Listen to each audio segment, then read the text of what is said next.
Hey everyone, it's Fitz with the Daily Delivery. Still in Lubbock. By the time you see this, hopefully I'll be close to Manhattan. I don't know. We've got to fly back in the morning. Got a Super Bowl to watch. Interesting, a lot of Mahomes jerseys around here. Interesting, they're Chiefs fans. Huh. Can't figure it out. K-State lost at Texas Tech, and I wanted to do a daily delivery on another basketball topic. But as I was firing this up, I thought, no, I don't want to talk about this basketball game anymore. I did a walk and talk. Let's move on.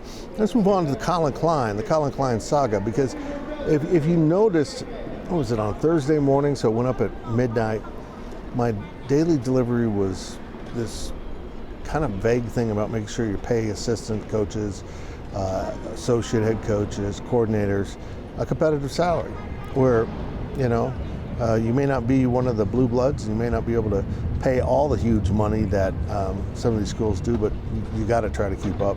And that is going to be so important for Kansas State.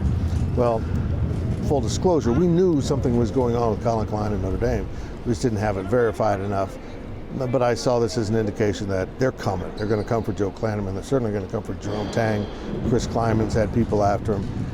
But also, when you have success, people want your assistant coaches, and that'll be basketball or football, as both are having a lot of success.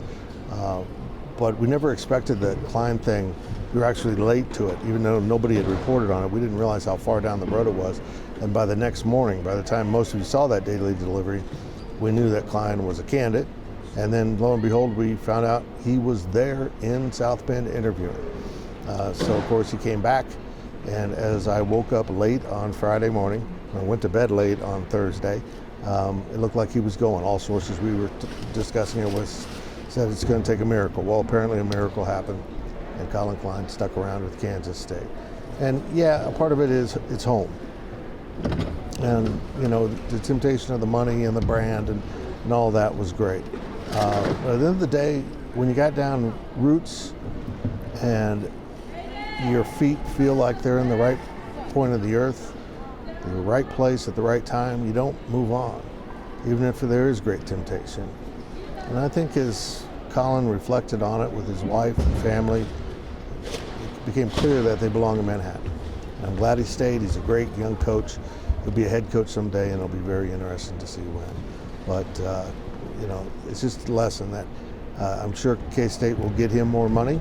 He already received a raise, I'm told, and even more money will be coming, and they all deserve it, because you've got to hang on to the good ones.